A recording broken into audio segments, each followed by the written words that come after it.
Greetings and welcome everyone to episode 23 of the Creative Outlet Podcast, the episode number that as of this year in August is the same number that my age will be. Today's date is March 9th, 2023, and I want to get this out of the way because we're in intro territory right now. Writing this intro that I've had to do, it's been super disjointed because I've honestly had these notes prepared for this episode since, the Saturday before I recorded this, and there's just things that keep on, they just keep changing. And, here's a big one that I don't like, and I can't pretend like I didn't see this kind of thing coming, but the platform that I host our fine show, you might know it as Anchor.fm. Well, no more. It is not Anchor.fm. It is now Spotify for podcasters.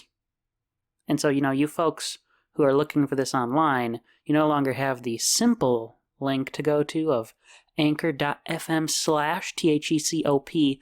You now need to go to the much longer and less convenient link, podcasters.spotify.com/pod/show/THECOP. Now, granted, if you're watching this on YouTube, you have a link that's right there in the description. And, you can still find this show on other platforms. But, as much as I understand Spotify, right? They've owned the Anchor brand for a while now.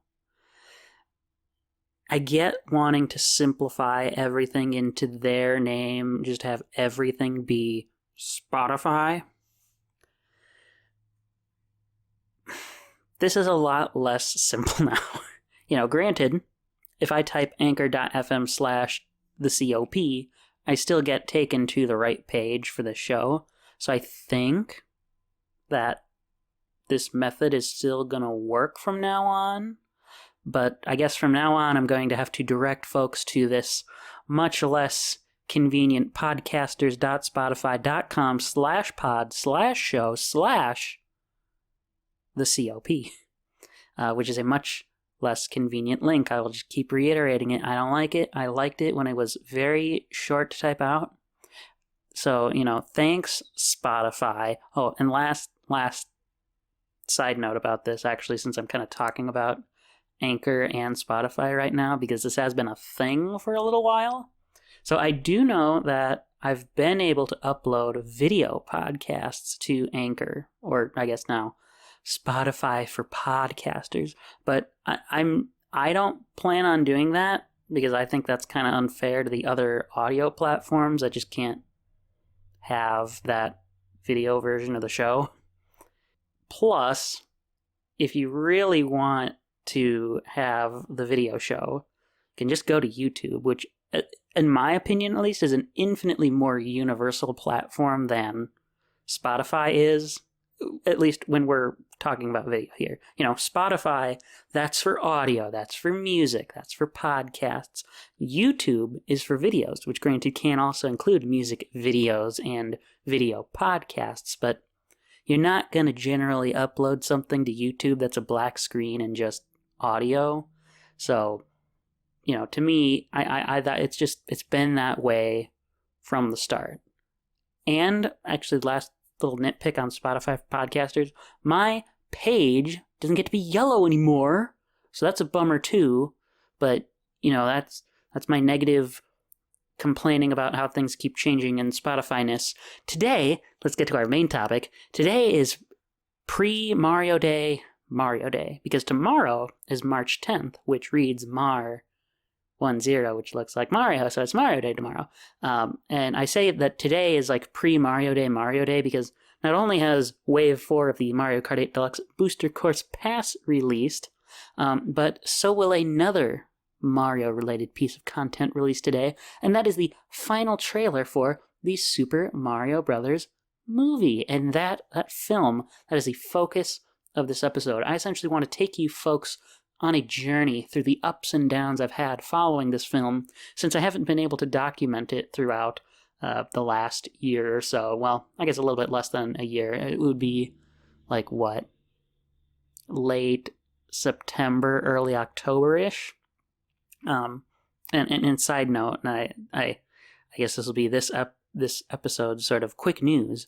There are other things going on today that I have been following. Capcom's going to have a presentation, which doesn't have a ton that I'm interested in it, but I mean, they're going to be showing off Ghost Trick Phantom Detective, and that's kind of like, by Shu Takumi, so you can bet I'll be watching at least that portion of the show.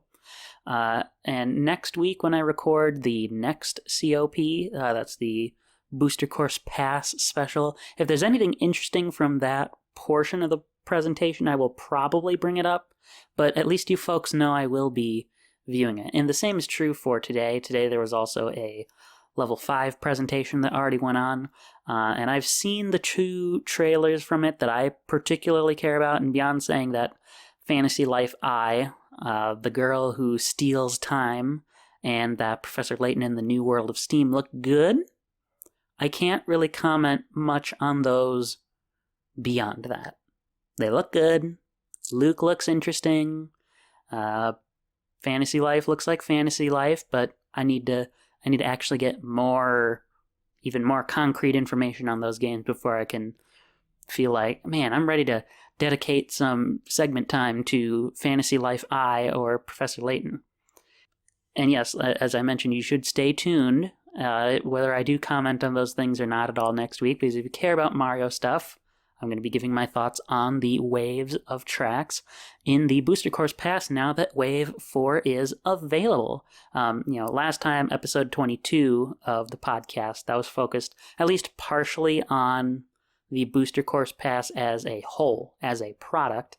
And in this new episode on the waves, I really want to dive into the tracks themselves and evaluate how I feel about the product we got, as opposed to how last time I was focused on the Booster Course Pass as a legitimate product. If that makes any sense. Last time was about justifying, like, this is why the Booster Course Pass is a product, and the way people are looking at it doesn't make sense. Next time I want to actually talk about, okay, how do I feel about the tracks as somebody who has played them? I also want to apologize a little bit with episode 22 because I realized listening back to the audio that I'd kind of phrased things based on my notes, assuming that I would speak about Splatoon 3 in that episode, and that isn't really what I intended by the time I got to the final product.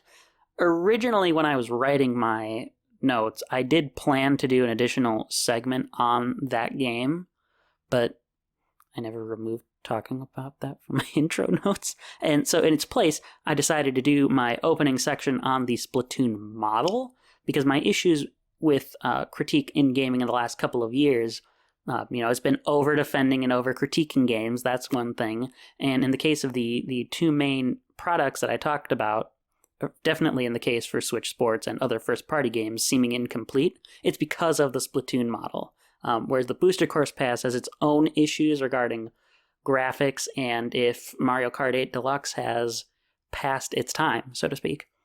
And now I do plan to do a discussion on Splatoon 3 this year and why I still haven't felt persuaded to get it and how I feel the media coverage of the game has been, so kind of revisiting this reason and critique idea, but evidently I forgot to rework my notes in the last episode, and for that I sincerely apologize. I should also say I mentioned when I was talking about Wii Sports Resort, I said it had 16 games. The correct total is 12 games. So I guess I added another row of sports in my brain.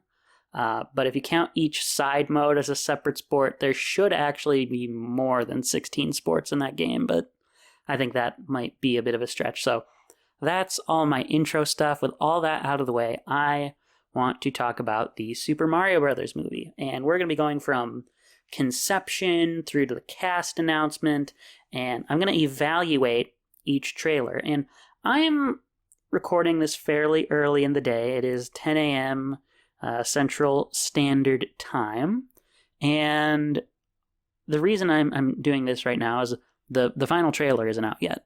So thus, I will be pausing this recording once we've gone through the trailers thus far, and I will end this show by returning to this mic once I've seen the final trailer at 4 p.m. in my time zone. And also, it really helps that, hey, at 10 in the morning on a Thursday, there's not really that many people who are at home around me, so it's generally a good bit quieter, other than the stupid highway behind me that hopefully noise reduction will make not be there nearly as badly or at all.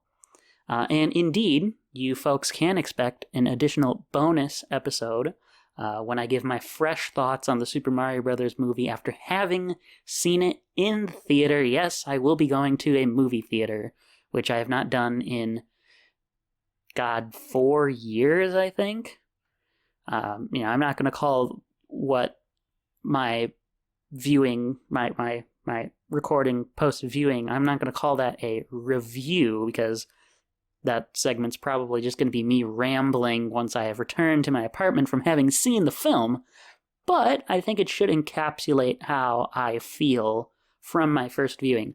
Maybe once it's released on streaming, or if it gets a Blu-ray or DVD release, I will give a more thought-out review of the film, but that's for down the line. Right now, I want to focus on lead up to the movie, everything that's happened along the way, and then when it comes out, I'll just tell you folks how I feel. So that's kind of the outline for this, and I want to start with the conception. With there's a Super Mario movie?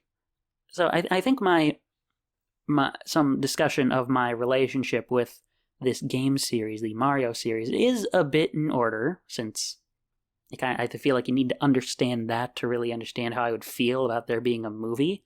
But I'm only going to make this a super brief one. If you've heard the first episode of the COP, or frankly most of this show, right? However you feel about the production values as they've gone over time, I think I'm getting better with them. But if you've at least heard the content in it, I think you should have a good idea of my relationship with these games. And in fact, I would suspect a really good episode for this topic would probably be episode 14. That's the SNES anniversary special, considering the SNES was the first thing that I ever played, so I talked about Super Mario World for quite a bit in it. But I'm sure somebody will have this just happen to be the first episode they've listened to, so I think that relationship I have with the Super Mario series is in order. It stems back to when I was a wee lad of 3, 4, perhaps even 5 years old, playing Super Mario World on the SNES. I have my dad's old cartridge from when he was in college. It's mine now. It's not his anymore. And as a result, that game, along with games like Donkey Kong Country and Super Off-Road the Baja, the fact that I played those with him when I was so young, they have become incredibly special games to me. It also really helps, of course, that Super Mario World is a really good game and Donkey Kong Country is a really good game.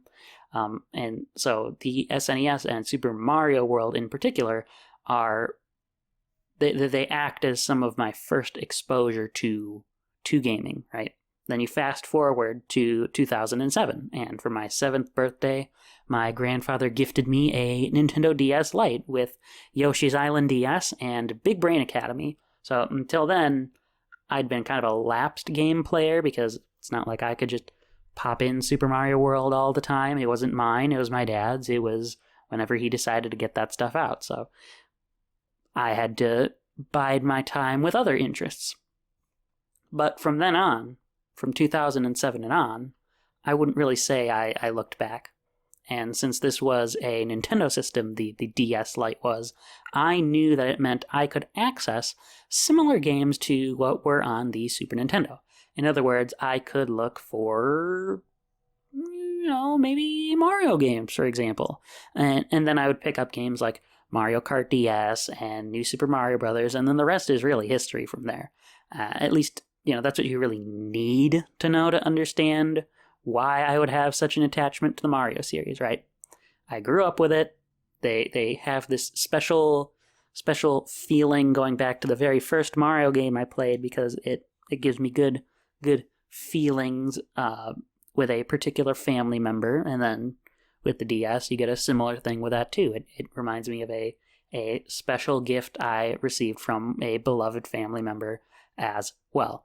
And then in the following years, I would learn about more games and game movies as well, including the original 1993 Super Mario Bros. Film. And let's just say I felt pretty confident as a youngin' that, There's probably not gonna be a new Mario movie, for better or worse, because game movies just aren't that great.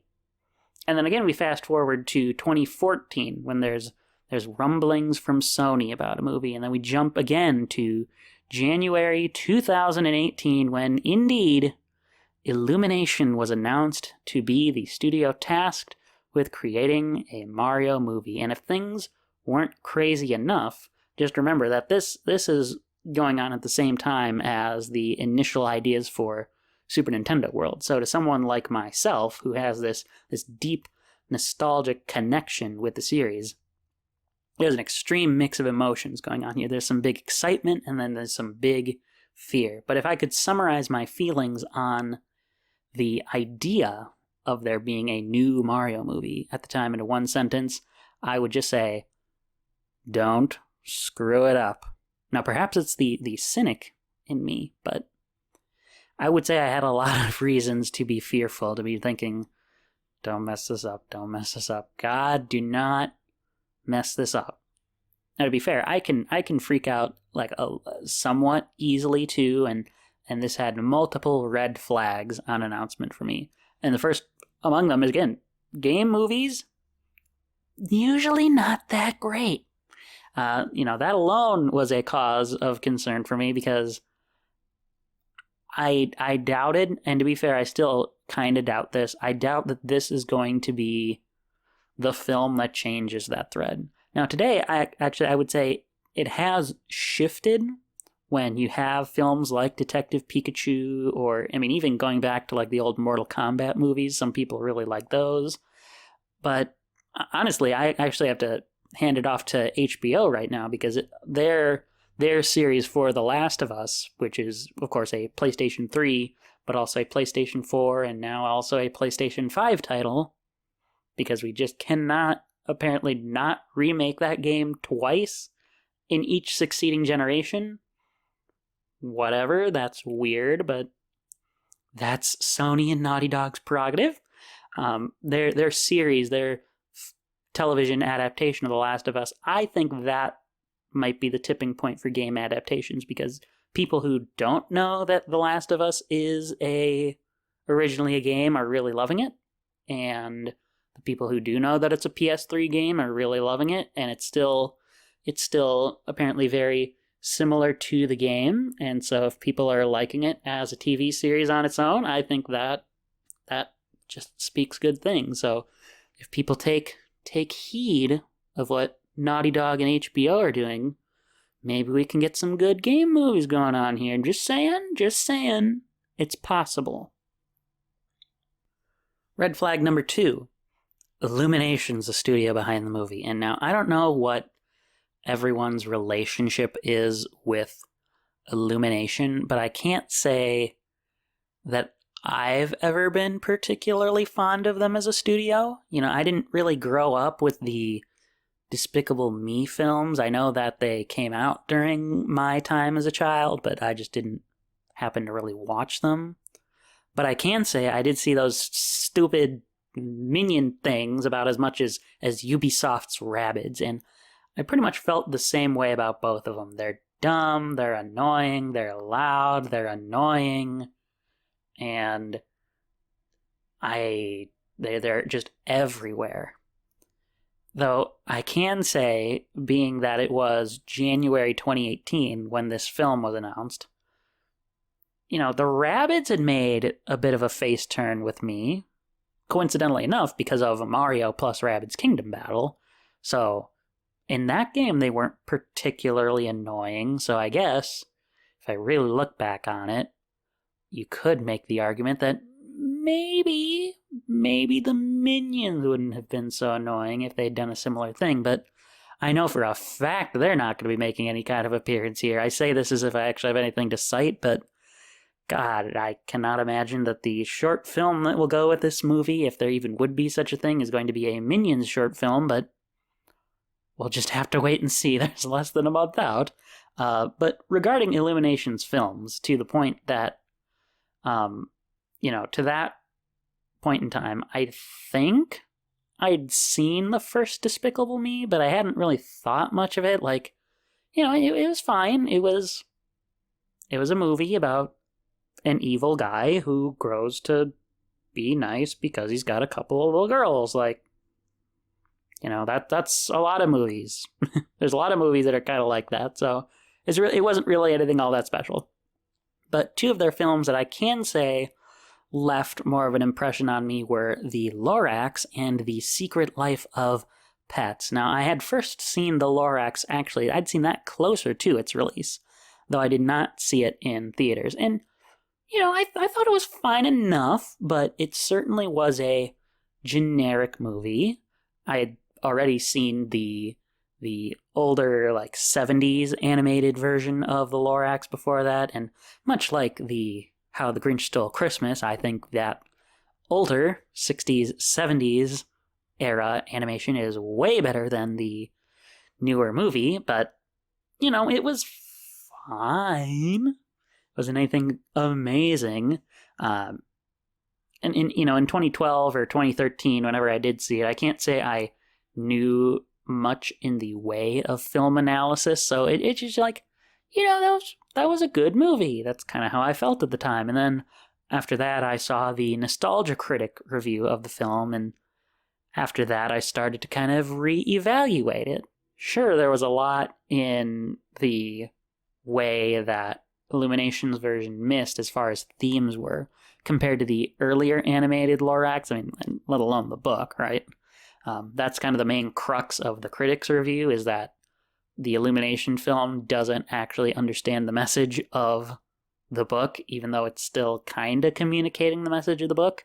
And, while that argument alone changed my thinking on the film, what really stuck out to me more, thinking back on it, was just how generic of a film Illumination's Lorax was. You've got this kid, he's interested in a girl. That's about it as far as his personality is. Like, otherwise, he's just like, I'm a good guy. You've got the girl that he's interested in who really likes trees and really likes nature and thinks it's interesting, and that's about all we know about her. And, of course, they're voiced by celebrities. I'm pretty sure the girl was voiced by Taylor Swift, specifically, so, wow, great celebrities there.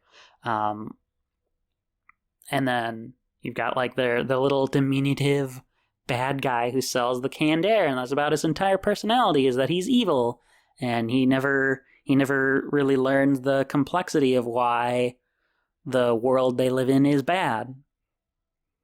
And then you go through the main movie, and it's just it's generic. Like, we've got bad guy songs, we've got beating up on the Lorax. It doesn't do anything new or interesting, or even take those ideas and make them interesting.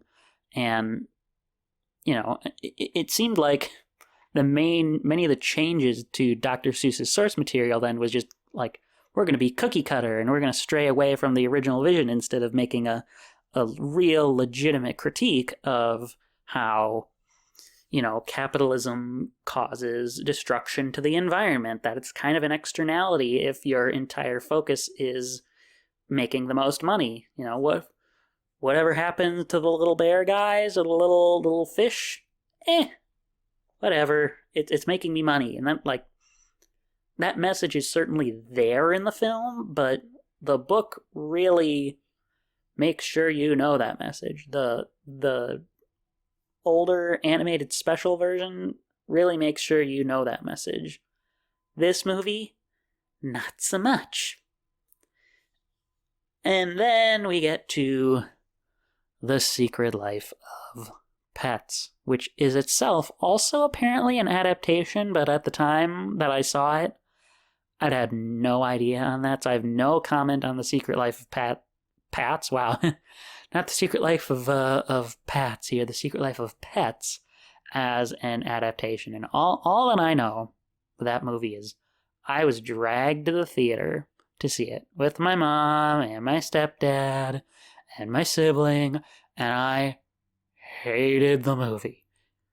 It preyed perfectly on somebody like my mom, who wanted to see the movie because it had cute little animated animals in it. And, it's been 7 years, so I would really have to watch The Secret Life of Pets again to give it a proper critique.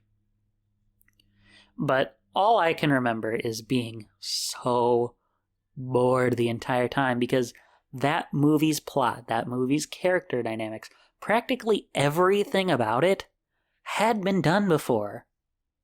Oh, we've got a new pet entering the home of this one that already exists, and it's interrupting life as I know it. Okay, I've seen many movies about that before, or many TV shows or whatever, where they use that plot of some new entity is entering and they need to learn to love each other. What are you doing that's going to be different about it? Oh, I've seen many things before about how pets or just things around the house aren't really what they seem when we're gone. I mean, come on, that's Toy Story. That's exactly what that movie is, only instead it's about pets. It's about what your animals do when you're gone. It's been done before. So let's just say that based on the movies I'd seen, I wasn't particularly confident that Illumination would be the studio to pull off the Super Mario Brothers movie and do it justice. And that's not to say that I ever have expected high art from a Mario movie, but, you know, the studio that made an impactful Dr. Seuss story, really, you could argue a couple of them, since they also did their own version of The Grinch, that they took that story, and now it's a kind of mildly poppy, generic movie. That isn't the studio I would pick to head a movie based on my most nostalgic game series. Granted, that's not my choice, and perhaps the last point, and you know, on that is that I don't have that decision making here.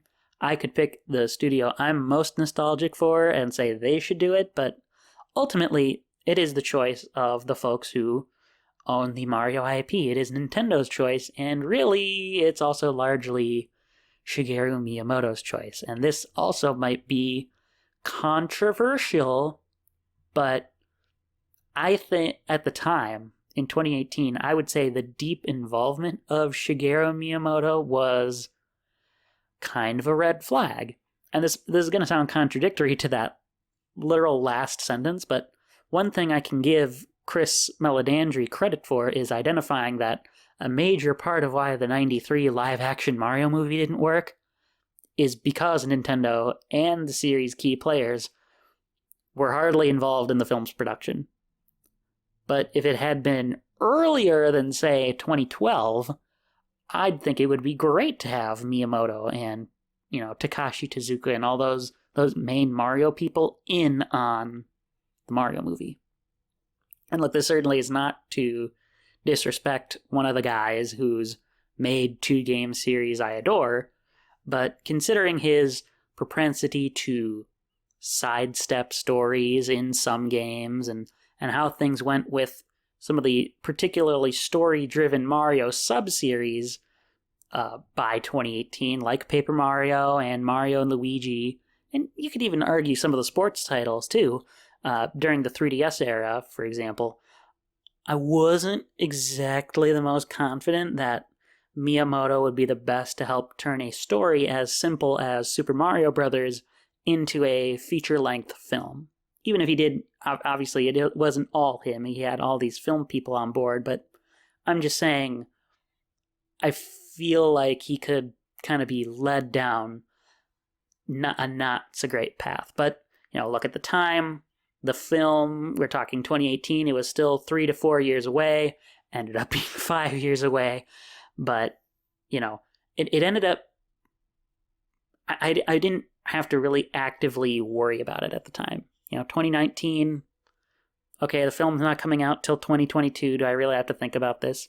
Now that we're less than a month away, though, my main thought is just, I still hope that they don't screw it up. But right now, as of this exact moment, I can say that I am cautiously optimistic, but I'm kind of getting ahead of myself, because we need to talk about the next thing that happened in this timeline, which is the casting. Now, I already covered my thoughts on the cast for this film in an earlier Creative Outlet bonus, one focused on the Nintendo Direct in which they were announced. And this is also where this is the same bonus that talks about the final Super Smash Bros. Ultimate fighter, that being Sora. But that was a big moment in the lead up to the movie. So I want to briefly talk about the casting again. Now, for one thing, of course, all the actors that play principal characters, except for Kamek, that's Kevin Michael Richardson, he's a voice actor. All the rest of them are celebrities. And which was the same thing that I talked about with the Lorax, right? Even though I would say Danny DeVito as the Lorax, that was a good choice. And I know it's a common complaint among animation connoisseurs and people like me who really like cartoons, but I think it's a well-deserved one, right? Like I said, the only non-celebrity who plays characters in the movie are Kevin Michael Richardson as Kamek, and then you've got Charles Martinet's cameos throughout the film. Most of the other actors are celebrities, and some of them I'm ambivalent on because I'd never heard of them, like Anya Taylor-Joy and Sebastian Maniscalco. I don't know anything that they've ever done. I have no idea if they will be great, if they'll be terrible, or certainly just thinking about at the time when they were first cast or just shown to be the cast, I wouldn't have had any idea. But the two actors I was most positive on about a year ago were Jack Black as Bowser and Seth Rogen as Donkey Kong. And honestly, I listened back to my commentary on this particular topic at the time, and I don't think I gave Charlie Day as Luigi the right review, but that opinion wouldn't really change until I'd seen any trailers for the film, so I think it was fair at the time for me to be like, I don't know if Charlie Day can be Luigi, but let's just say that opinion I've certainly changed on. So while I disagree with my assessment of him now, at the time I wasn't sure. And the casting that stuck out like a sore thumb to this day, people still make jokes about it for a reason, and the one that I'm the most skeptical of is, you guessed it, Chris Pratt as Mario. And, it's not just the simple fact that Mario has a distinct voice and Chris Pratt doesn't have that voice that was going to be the problem. And honestly, it wouldn't really be until like a little over a year later. Or actually, what was it? No, it had to be... Let me double check my dates here. I think I might be getting my wires crossed. How dare I? That came out in... No, this was October 2019, so it would not be about a year later. I thought this was early in 2022. It wouldn't be until, I guess, a year later then that I would actually get to judge the voices, because the first trailer came out in October of 2022. Which actually, that could be a good transition to that, but I'm looking at my notes and I'm realizing I didn't talk about the first poster at all, which granted, what really can I say about that poster where you see Mario from behind? But it was my first chance, I guess, to judge the visual style of the film. And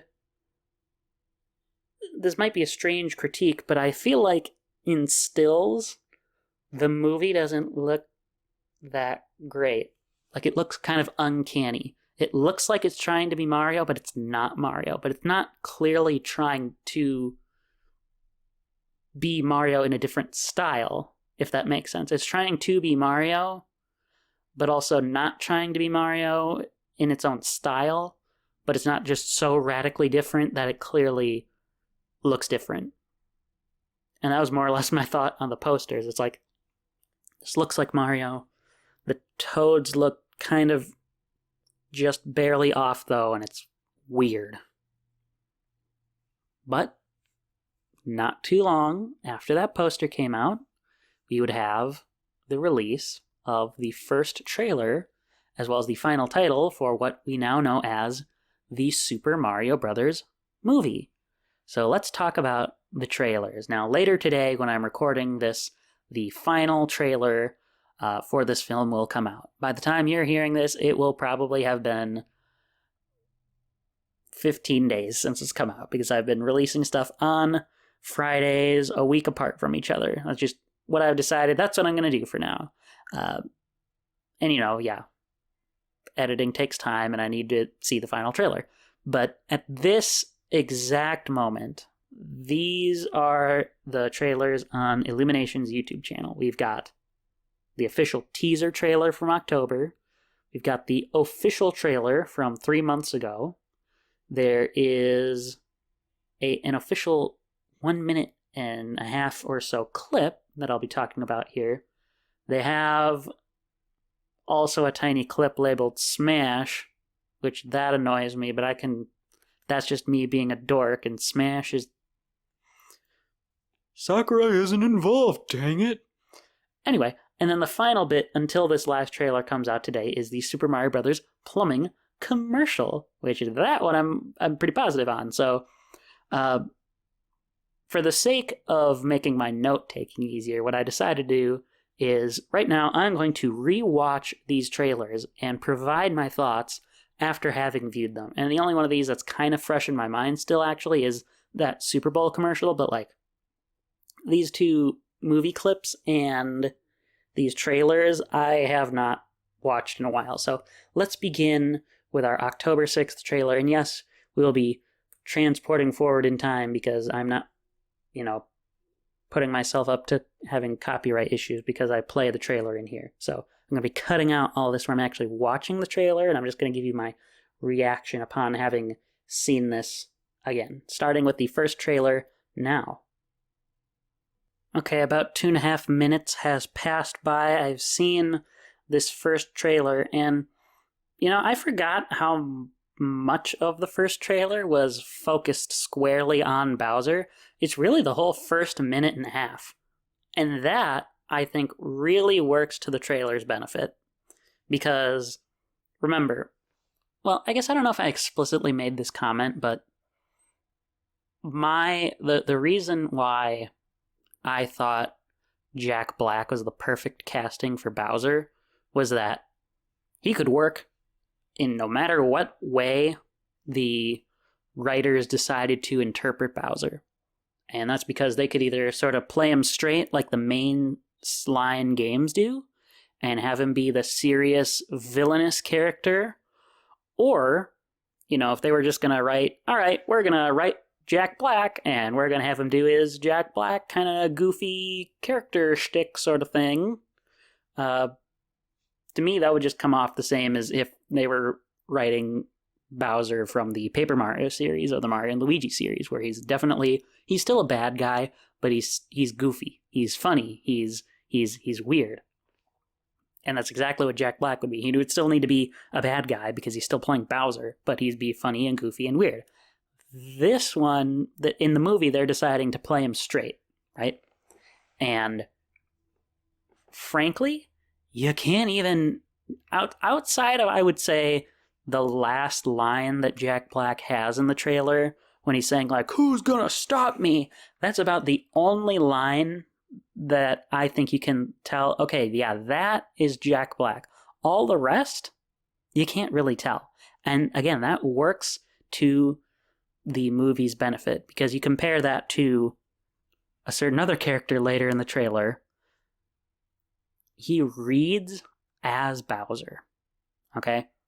He doesn't perfectly mimic the grunts that the people who have played Bowser over the years do, but the way he says the lines as Bowser, and granted, there definitely is some processing done to his voice to make him sound more like a dragon monster, but the things that he's done make him sound like, this is Bowser.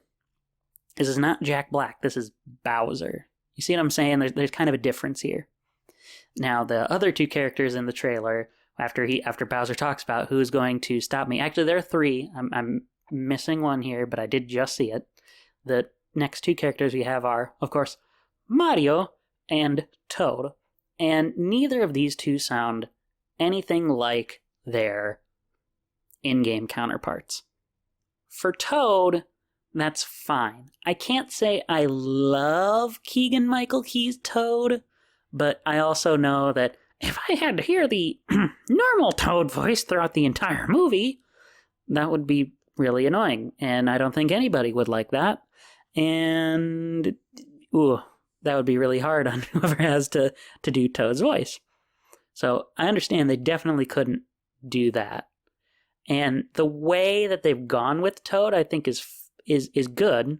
I think, honestly, he might be a little too brave, though.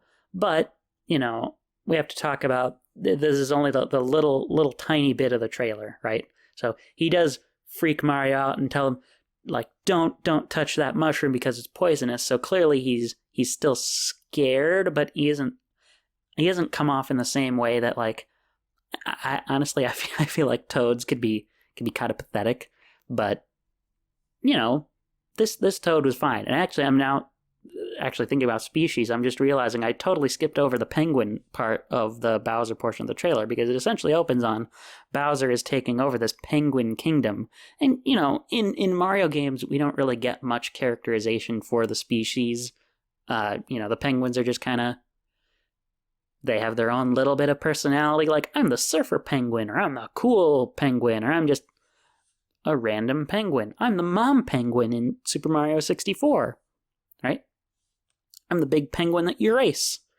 And in this case, they have, like, the penguins have their own little ice kingdom, and Bowser's taking it over because that's what he's supposed to do. That's how you see he's so villainous at the start, is because he just forcibly takes over this kingdom against these little tiny penguins who just try pelting him and his army with snowballs and can't win. And the penguin, the voice of the king penguin, I don't think works for the design, but it actually does work, because the idea is to have this contrast of this cute little penguin in little king garb who has a really deep voice. And there's a reason why the "Do you yield" line from this trailer, I think, became a sort of iconic joke that ran after this. And it's because it's funny. It sticks out. And so all the first minute and a half for sure, great.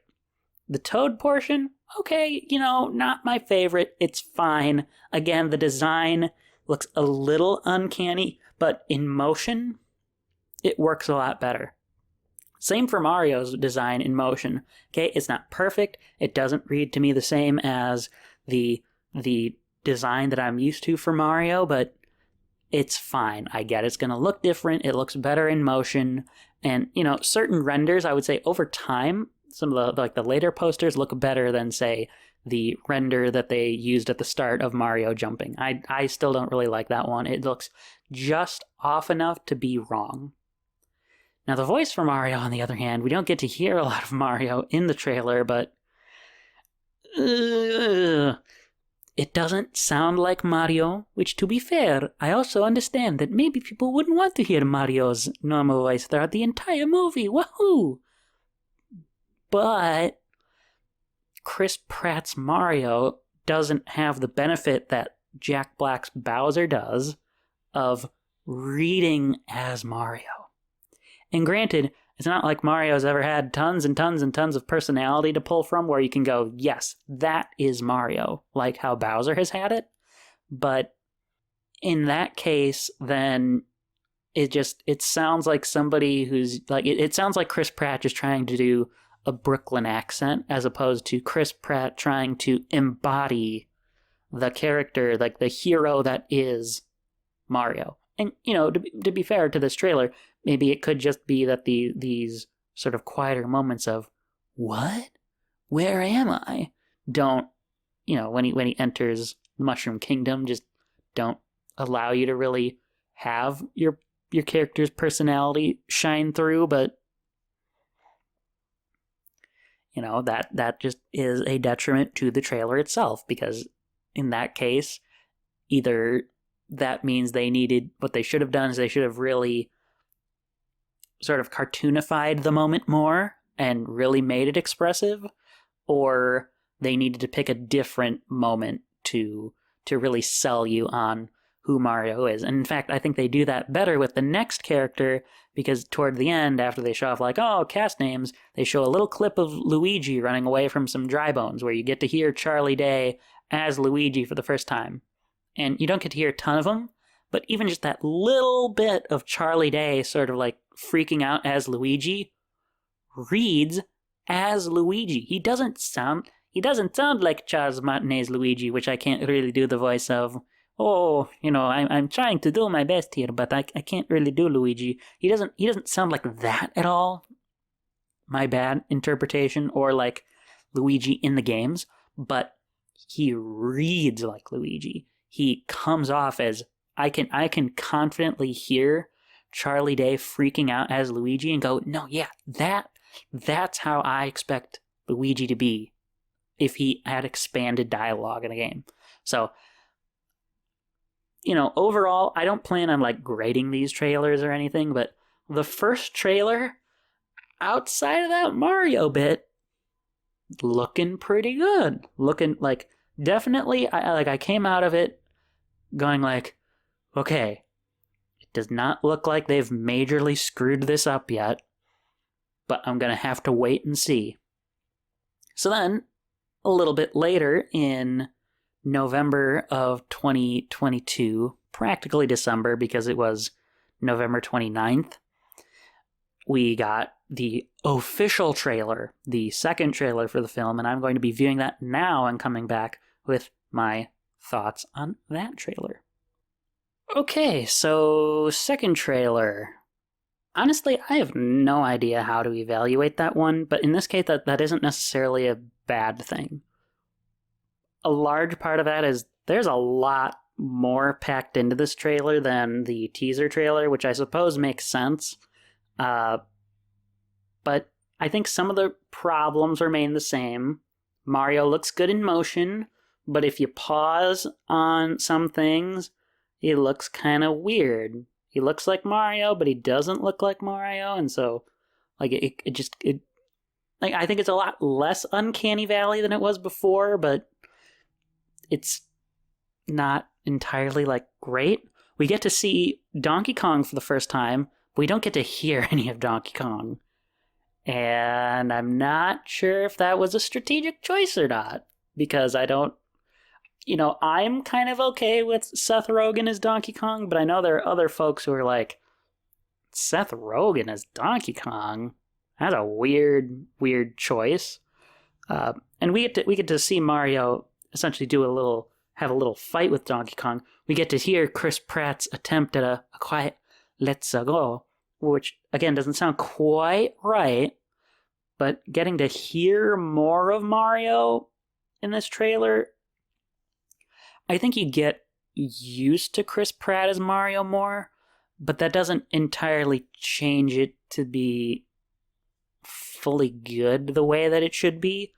And, the moment that really exemplifies that is when he does his little wahoo at the end, where they're all driving on Rainbow Road in their carts toward Bowser's Castle. So yes, Mario Kart is in this too. And we get to, speaking of Mario Kart, we get to see a lot more of Princess Peach for the first time, and we get to see her in her dress and being in this case a strong, independent woman, the way that Peach really should be portrayed in this movie. Like, it's going to be, the plot is essentially the same as a Mario game in the sense that that Bowser has kidnapped somebody, only instead it's not Peach, it's Luigi, which I think I'm kind of torn on it, because of course if somebody's like, well, Brandon, it would be pretty sexist to have a damsel in distress story in 2023, I'd be like, okay, yes, I agree, I get that. At the same time, then I also think like, well, can it really be the Super Mario Brothers movie then, if it's just Mario? Or just, I think this can work. I think it probably will work. I just want to make sure, especially because I think Luigi and Charlie Day in particular are going to be way more interesting than Mario. I just want to make sure that him and Bowser get their due time in the movie. So, because I think the way this is going to be is going to work. It's going to be just fine.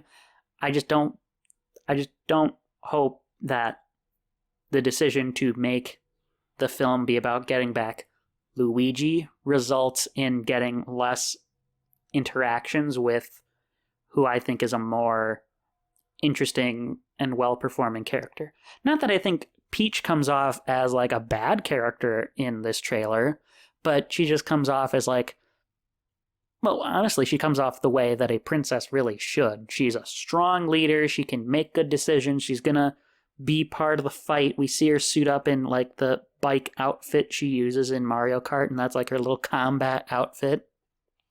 And she's going to be doing, like, she's going to be actively working toward getting back Luigi with Mario. And that's good. But I also think Anya Taylor-Joy just kind of comes off as like, I'm a girl voice.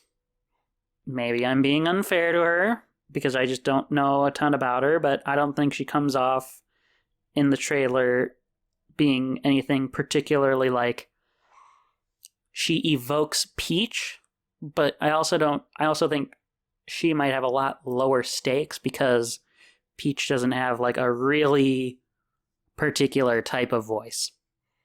We get to see some of Cranky Kong for the first time in the trailer, which, remember, Cranky is voiced. We also don't get to hear anything from him. He's sort of dressed up in this like Mayan garb, which I find interesting. That's all like new.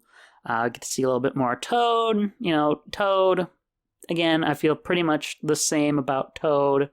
Toad is fine. He's not exactly Toad, but I think Keegan-Michael Key is going to work for this movie. Get to see a little bit of like enemies all coming together, and they look generally the way they should, but the best moment of the trailer is when Bowser's talking to Luigi, and, you know, Bowser's sounding villainous the way he should, and Luigi is sounding like Luigi. He sounds scared. He sounds, you know, like nervous, but also like he clearly understands the situation he is in. And we get to hear the voice for the generic Toads as well, which comes off as more like, we're adorable little kids, which I think, you know, it's not the normal Toad voice, which deep down, just for the generic Toads, since they will probably have way fewer lines, that's what I would have wanted. But also knowing that that's annoying and that they probably weren't going to do that, I think that interpretation works really, really well. Because the Toads, indeed, they are cute and adorable and, you know, not very vicious and very able to fight. And Peach wants to make them fight, and they just can't. We do get to see a little bit of this sort of like training Mario has to do, which is just like a Mario level. That's what it looks like.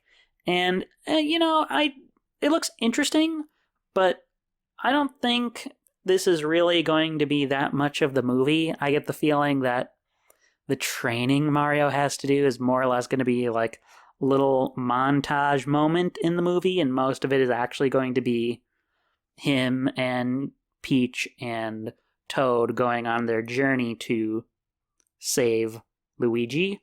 And that's fine, but it also makes me kind of wonder, like, how many moments are they really going to be able to get that evoke the Mario world? Like, they have this moment where they are walking across a bridge, and oh, wouldn't you know, there are Cheeps flying over, which is an exact sort of moment out of the original Super Mario Brothers. So, like, if they do stuff like that, that's what they really need to focus on, is making sure that there are moments throughout the movie that evoke Mario as a series, right? We get to see some power-ups. We get to see Tanuki Mario. We get to see Peach using a fire flower. Again, that looks interesting. There's a passing reference to their like galaxies out there, so just saying's all. Maybe there's some Lumas in here. That'd be really neat. It might be pretty big stakes for just the first movie, but if it's setting up like what a sequel would be about, adapting something like Super Mario Galaxy, that'd be great.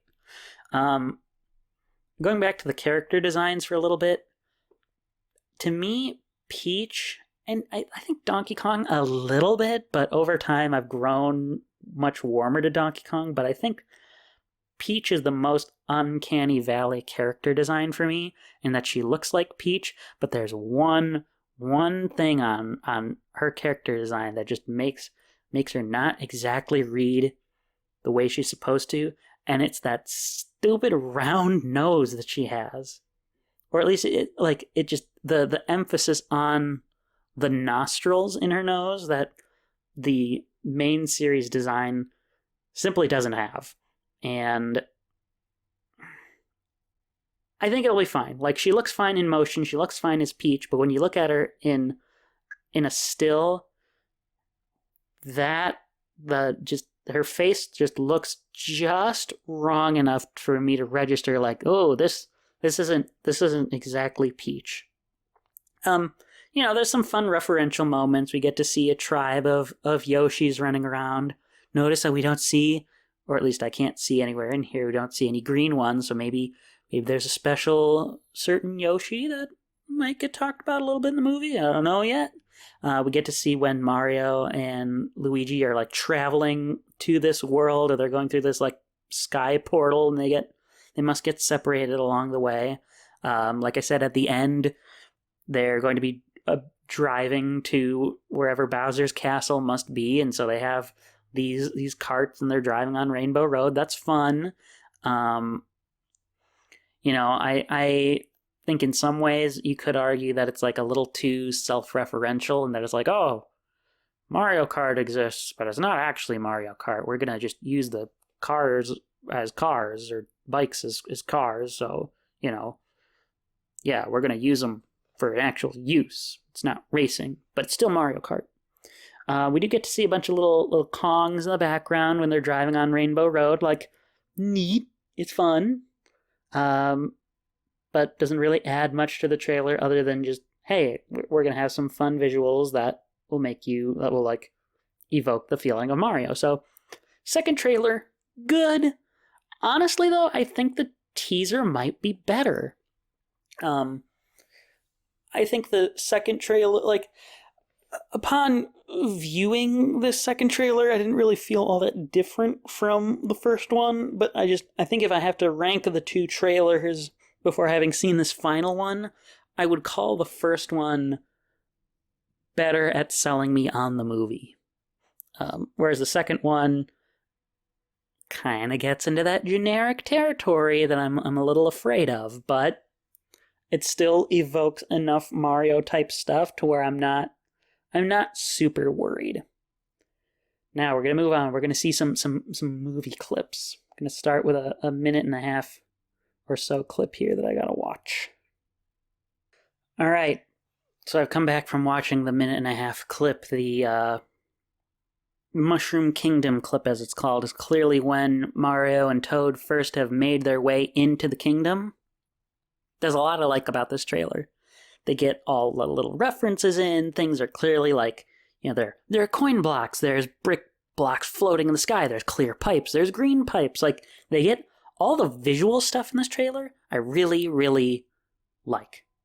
A lot of the audio, or not trailer, this is a clip. A lot of the audio stuff I really, really like. The music is all Mario music, but it sounds like it works for the moments. It's exactly what I like about film music and game music, is the sound perfectly fits to what's going on, and it's catchy at the same time. Like, it evokes the feelings that it needs to evoke.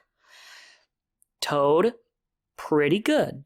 Still doesn't sound like Toad, and it doesn't, like, again, they have to give this particular Toad a personality, so it doesn't read as like Toad necessarily, but he reads as a character. The more I get exposed to this Toad, the more I realize, okay, Toad is being like a helpful character here.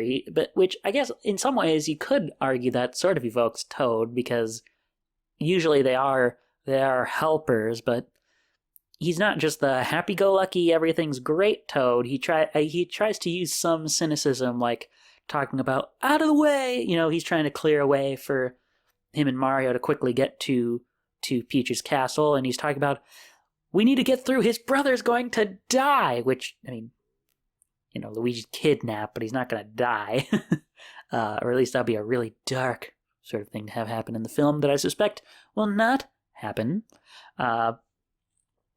characters jump, they hit the blocks, and they pop out coins. Mario gives a coin back to a Toad. One reference that I think is like, you kind of reaching with it is the antiques moment, where the antique items are all like old Mario items, and they're all clearly supposed to be like the 8-bit sprites. Like, that's funny, but it's also kind of like really low for the humor, where it's like, okay, we're gonna reference the fact that this is coming from a video game. Wow. And I don't think they really need to make jokes like that. Again, I think a lot of the animation, like, I really love seeing Mario, how he follows Toad and gets freaked out, how he's clearly, this is sort of like, if you played a Mario game for the first time, what it is like controlling Mario. It kind of evokes that, because he's having trouble getting around, but he's just barely holding on. Like when he has to jump from one platform to one platform, where it's like, these bricks are just floating in the sky, but I can run over them. Phew, that's kind of a scary moment if you haven't played a lot of Mario and realize you can just instantly walk over or just dash over single brick tiles. But again, the one sticking point, Chris Pratt he doesn't read quite as Mario. He reads as like, hey, I'm Chris Pratt doing a Brooklyn voice, but that's about it. So, oh my goodness, I don't know if they would have bothered to re-record some of this stuff to get better takes, but I just he's gonna be the sore thumb in this movie. That's the thing that I keep coming back to in this, is just he doesn't quite sound like Mario. And that's upsetting, because I just want him to be Mario, but he's not. Anyway, we only have one more thing to watch. We have a little movie clip and a commercial. So I'm gonna cut forward to me having watched this smash. I get it, it's Mario and Donkey Kong fighting, but it doesn't mean it's Smash Brothers. This clip. And we've seen little bits actually in reference to this clip in these earlier bits, but this is a scene dedicated specifically to it. Okay, this scene it's interesting. It technically actually is a little bit more of a trailer, because they do talk about, like, dates, only in theaters, all that stuff. It isn't purely the trailer. This makes me, or just purely the scene, this trailer really makes me want to know more about the connection between the Mario world and the Donkey Kong world, I guess. I mean, they're all the same world, but I mean, I want to know, Peach and Toad are watching Mario in this fight. Why does Mario have to fight Donkey Kong? What connection do the Donkey Kong characters have to the Mushroom Kingdom here? Because that's something that's never really talked about in the Mario games at all. It's just like Donkey Kong is a character in this world because Donkey Kong and Mario have already interacted, so we just kind of know that they're both there. And I'm curious. This trailer doesn't really answer that question, but I hope they talk about that in the movie. We get to see another power-up. We get to see the cat bell for the first time. Yeah, I know, we're already jumping all the way to Wii U with Super Mario 3D World in the Super Mario Brothers movie. We're not just limiting ourselves to the Super Mushroom and the Fire Flower and the Superstar. And I guess for some reason the cat bell is a joke. I don't know, Donkey Kong just laughs at Mario for being like, he got the cat box. Like, it's not that great of a power-up. But Mario clearly, at least initially, thinks this is going to be a really helpful power-up. But Donkey Kong just makes fun of it. And we get to hear Donkey Kong's voice for the first time. We get to hear some of Seth Rogen. And again, I think outside of Seth Rogen's, his laugh, which is very clearly his laugh, he comes off fine as Donkey Kong. Donkey Kong has never had tons and tons of character, but I think Seth Rogen does a good job of coming off as I am a funny guy, but also I'm a big brute, and that's more or less what Donkey Kong is in this. Is it's funny to look at him laughing at Mario, but he understands now you die. And Donkey Kong, he can very much oscillate between those two sorts of characterizations. If you look at, say, Donkey Kong Jungle Beat, That's the angry Donkey Kong. That's the now you die, the violent, I'm gonna, beat you up Donkey Kong. But he can also be like at the start where he's really confident and just wailing on Mario and looking kind of cocky or just laughing at him like he does. That is Donkey Kong at other times too. So I think he works. I need to see more, but just that from that little bit, I think he works. And now we get to the last one that I'm going to be viewing now before we have to jump forward in time by, 5 or so hours from when I'm recording this. We're going to look at the plumbing commercial. Okay, folks, so coming back from this, I have to admit I'm a little annoyed, but not at this commercial. I'm annoyed at Audacity.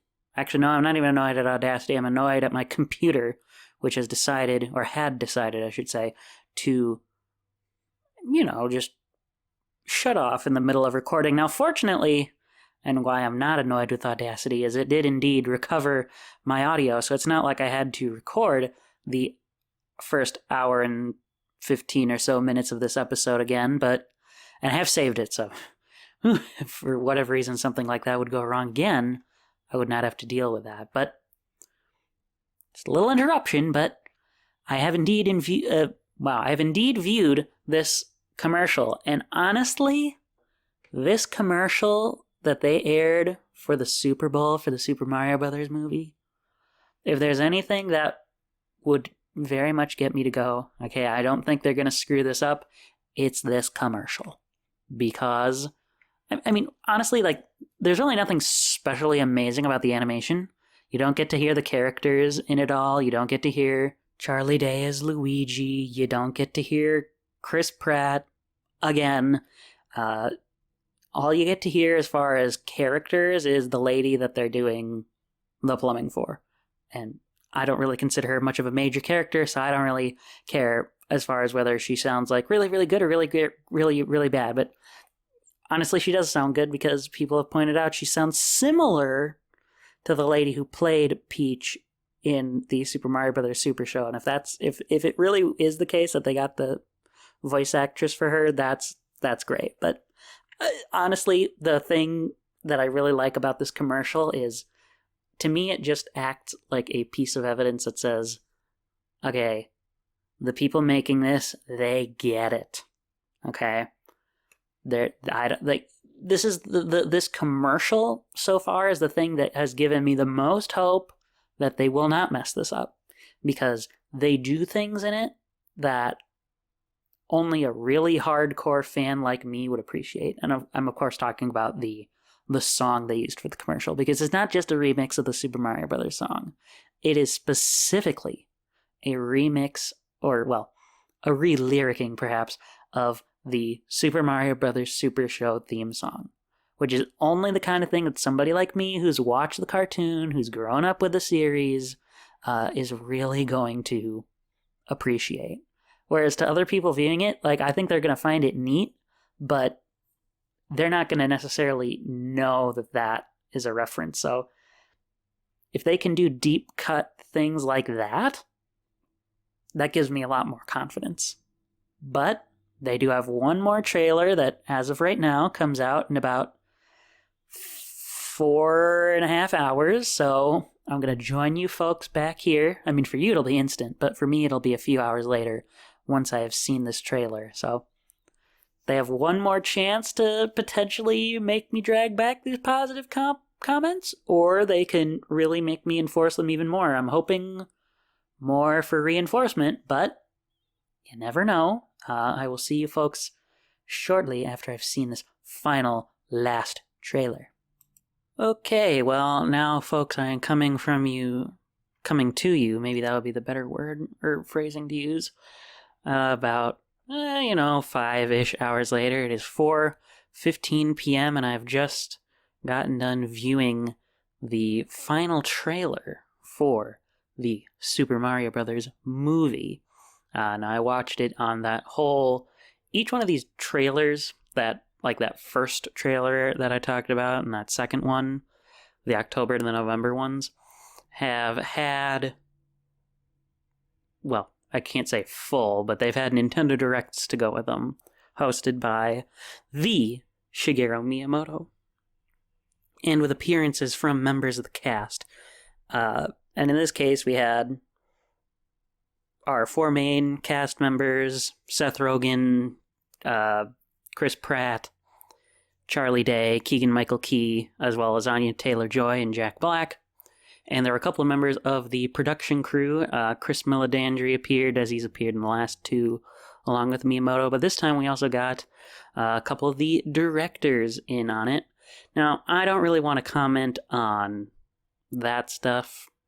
Generally, I found it pretty cheesy. I found that to be the case with all of the prior recordings that they did, despite the fact that, they're all actors.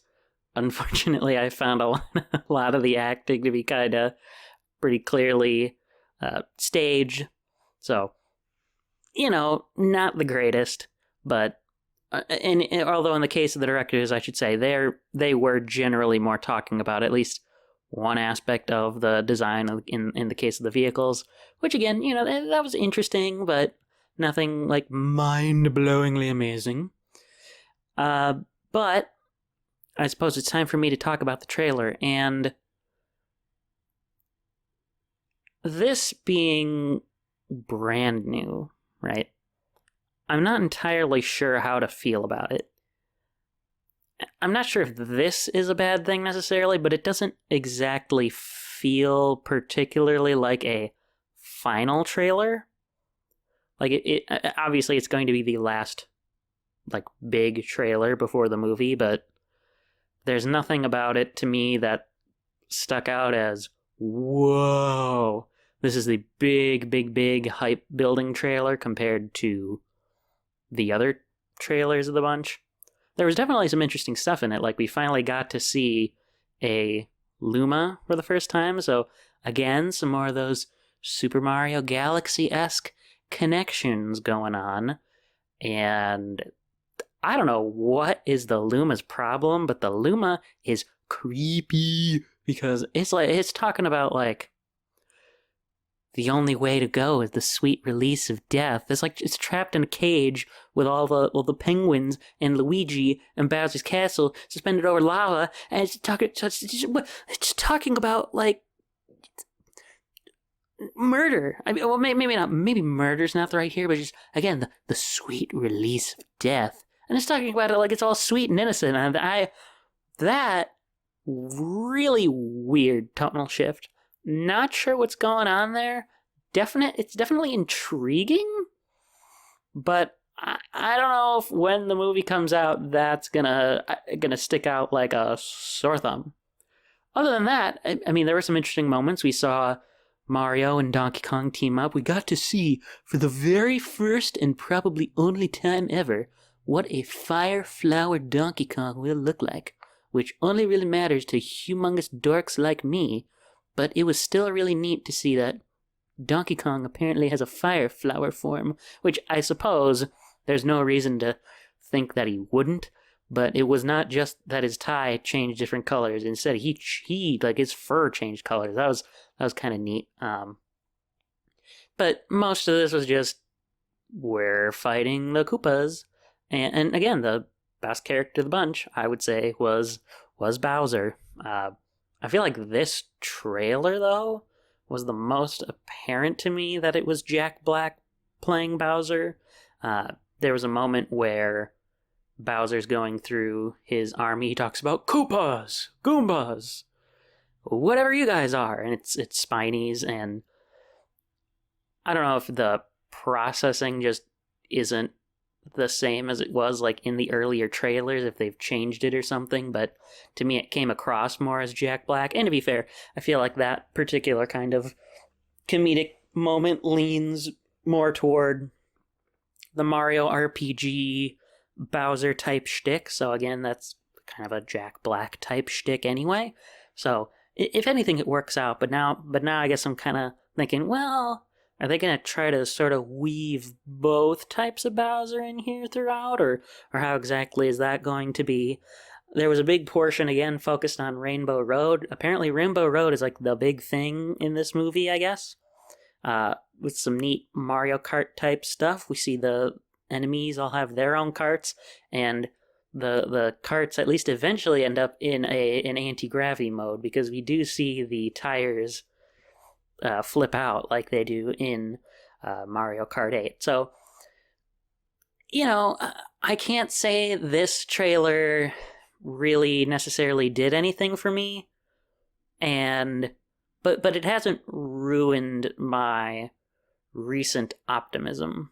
So, I guess I'll just have to see. It is, like I said, it's March 9th. The movie comes out in, less than a month now. In 1, 2, 3, yeah, exactly 1 day, less than 4 weeks. So I could very well buy an advanced ticket now, but I don't quite see the need for that. But I'm sure I will get to it sometime relatively early in April. It's looking good. It's looking good. I don't think they've screwed it up. I think it's gonna be fine. But with that is going to close out this 23rd episode of the Creative Outlet Podcast. I'm your host, Brandon Pudwell, for this episode. As always, if you folks would like to do some sort of engagement, if you want to leave a comment, if you want to give it a little thumbs up, whatever your podcast platform allows. If you're on Spotify for podcasters, send me a message. I still want a voice message, even though it's not at anchor.fm/THECOP.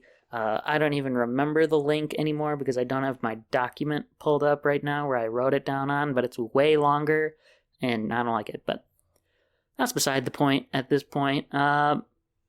Here's hoping that the movie is going to be good, and I will have you folks join me again soon where we continue the Super Mario-related extravaganza here. But the next time we're going to actually be talking about a game. We're going to be talking about the tracks of the Mario Kart 8 Deluxe Booster Course Pass up to Wave 4.